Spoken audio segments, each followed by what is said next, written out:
Choir made me fall in love with music again. I want to have a career in music just to help others how music has helped me.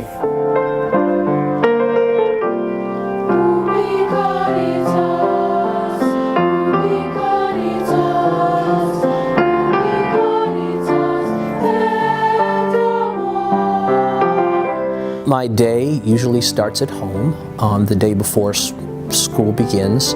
I do a little bit of research depending on what the needs are of each either student or the class. Sometimes I will spend an hour or two selecting music that we'll perform and rehearse a couple of months down the road. Performance list can vary. Usually the vocal performance lists are around 24 performances per year. I'm a part of Madrigal's choir, and basically we specialize in singing classical music, and in choir I am a section leader. So it's my job to teach the songs, and if anybody has any questions, they have to go to me before they go to Mr. Martin, our director, because he has other stuff to do, and it helps the choir better that way.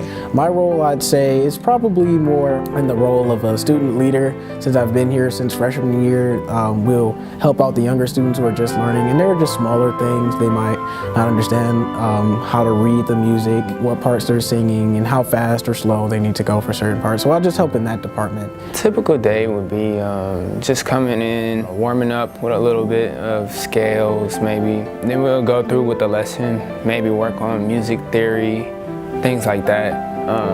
And he would give us time to work on solo pieces if anyone has them. My favorite thing is being in the choir and learning music. I do enjoy music of different genres, and I appreciate choir because it gives me a larger description and larger detail of what entails this music. You might listen to the music and you say, oh, this is good, but when you're in choir, you realize what it takes to make it good, the multiple people that need to be there, even different instruments. I enjoy the people. When you're in choir for so long, like I've been in choir for 6 years, you stay with the same people and you start to become a family. And I think I enjoy that the most. I've been playing piano since I was 8, but before then, I was constantly getting in trouble. Then one summer, I got on punishment for the whole summer, and I needed something to do. And there's a keyboard sitting in the window that I got from the Christmas before that summer. So I said, why not? Sat down, dabbled around a little bit, and now I'm still currently playing piano, but if I hadn't did that, I don't know where I'd be now. In choir, everyone has a part they're responsible for. And in the end, when everybody works on their part, you get the understanding that when you're together, you make this beautiful chord. And in real life, at a job or something, everyone has a goal.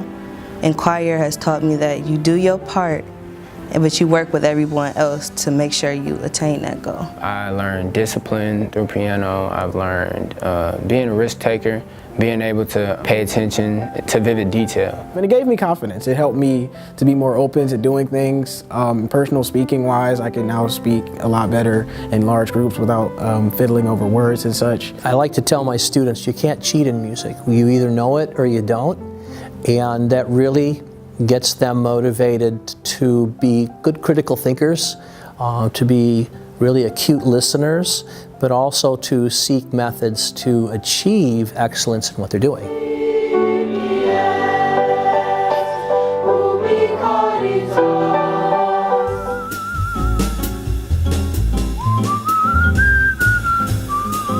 I love teaching art because of the kids. They're funny.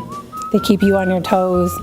They keep you young. You don't have time to get old when you're around teenagers all day. There's no time for that. They get to art and they can breathe and they can create. And it also gives kids an opportunity to try things that they've always liked or wanted to try. And I think it's a fun environment. They enjoy not having to sit straight and look at the board, and everything is about a test. In art class, everything is about a process and a product and an experience and learning something new and seeing the world around them. So it's a different experience. It's a different process in the class that they have to work through, and I think it's a good thing for them to experience it. My entry-level students are working on a riveting assignment, and they're taking basic jewelry fundamentals, which are transferring a design working through the design process, transferring the design to the metal, sawing, filing, sanding, putting a completed finish, whether it's a satin finish or a high polish finish on metal,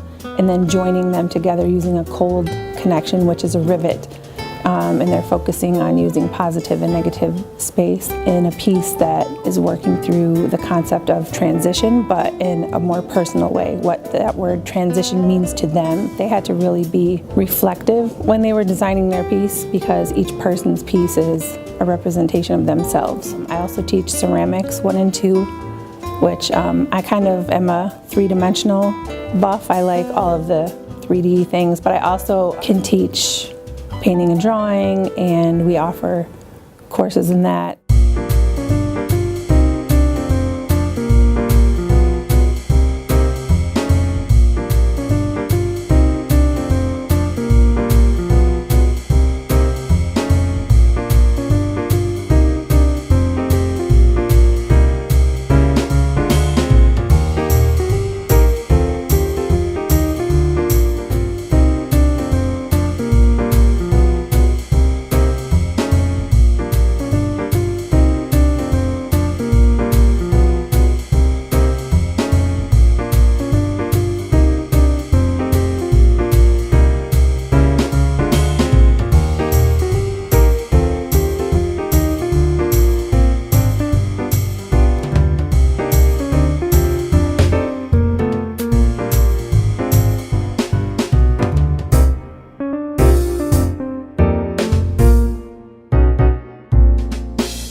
Typical day is coming in the morning, putting up my agenda and CUDs for the day. So the kids walk in, they see what we're going to do, get them to wake up, we do our exercises, and then work on the choreography. The dance classes we have here, they start at Dance 1, then Dance 2, Advanced Dance, Dance Company. The difference is just the level of the dancers. So as far as Dance 1 as a teacher's assistant, when we teach them different moves, we help them with it and try to perfect them on it. If they're feeling kind of awkward or not as confident, we just try to give them that pick-me-up, like you can do it. There was an audition for Dance Company. We had to make our own solo pieces and perform it. It could be whatever style we wanted. Not hip-hop though, it had to be like jazz, ballet, contemporary. We had to audition in front of our teacher, Miss Shinky, and she then told us who actually got accepted into the dance company and our dance company class, which is last hour of the day.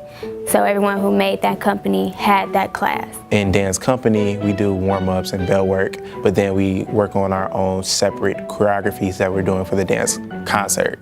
And we're all packed in different groups.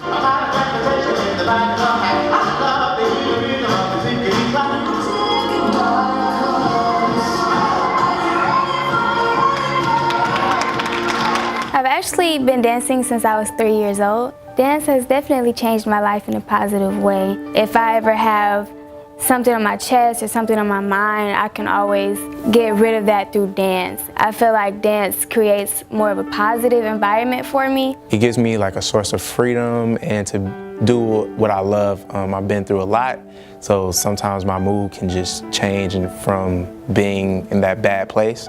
But dance gives me a space to actually listen to music and be happy and make others happy while performing, which I love to do. Because if you can't do that, if you're locked down, you won't have the tools you need to survive in the world. I have been dancing since I was 4 years old. It was always a passion of mine. I just love dance, the fluid movement of dance and how it makes people have different emotions, the emotion it gives off for your audience. Dancing is very personal. Your tool is your body. And a lot of students are uncomfortable with stepping out of the box, their comfort zone, and learning real technique as opposed to street dancing. So just getting them to take responsibility, be encouraged, take risk. All our IB concepts come into play with that. A lot of times they think they can't do anything, and then when you push them and you see that they can do it, and you see that in their eyes, that they're like, oh, I really can do it, that's the best part.